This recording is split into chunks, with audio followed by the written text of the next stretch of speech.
Hey guys, my name is Vincent Edwards. I'm co-founder and CEO of Narro Ventures, and today we're going to go through your cap table. So, as one of the features that Narro offers on platform is the ability to add your cap table. And your cap table just represents who's a part of the company, the shares that they hold, and any additional board members or stakeholders within the company. We have an easy setup where it pulls in information that it already has about the company. You could address certain information that might be inaccurate as well. So if it's, for example, November 1st, and then the number of shares authorized by the company, let's say 10 million in this case. And then the countries it was incorporated, the province, let's say Ontario, continue to share class. Then you have common stock, preferred stock. Then you can name this. This is Narro common stock pack. And the price per share, it could be $1 or $1.50. And you could add additional share classes as well. And then you could do the same process over. So for now, we'll just keep this one share class.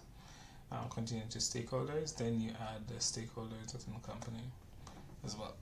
So let's say John Brown, and it's John Brown at gmail.com. Say John Brown 21, and he could be a founder, an investor, an employee, or an advisor. And let's put him as a founder in this case, and then the share classes are automatically selected, and our common stock share. Then the quantity he could have, let's say 2 million shares.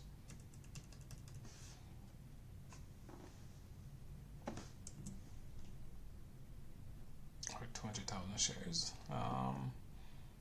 You could add a vesting period, it could be 48 months with a cliff. And you could add a start date, but in this case, we had no start date, no vesting schedule. You could add more stakeholders, but let's continue to valuation.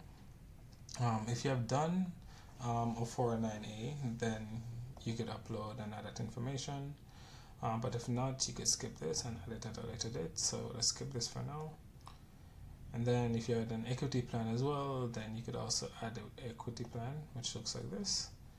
But we could also skip this as well. And then this is the review. It just reviews the information that you just added, and then this sets up your cap table really fast, really efficient. And then when you click continue, information is populated onto your cap table, and it's fully customizable. So you could click on a member of the cap table, edit the name, shares, price, series, date, any notes additional, and it's updated. You have an activity view here, so any changes you make. So for example, I make a change to is and add an extra 0 here, update is added here, updated John Brown shares.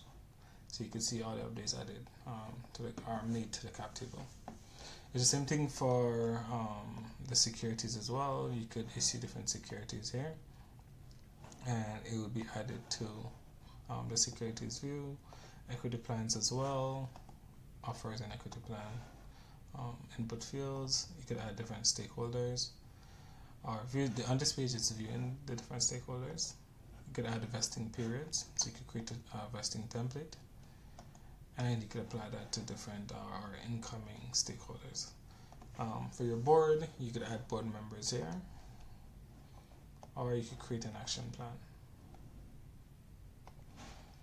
And for evaluations, if you do a 409A, then you could add a valuation here and upload the valuation report. And then in the reports, you're able to just generate different reports from your cap table. And then once you could generate a report here, PDF, Excel, CSV, and then you could export that report when ready. And that is the cap table. Make it really easy, really efficient, and you're able to represent your company in its fullest form to investors.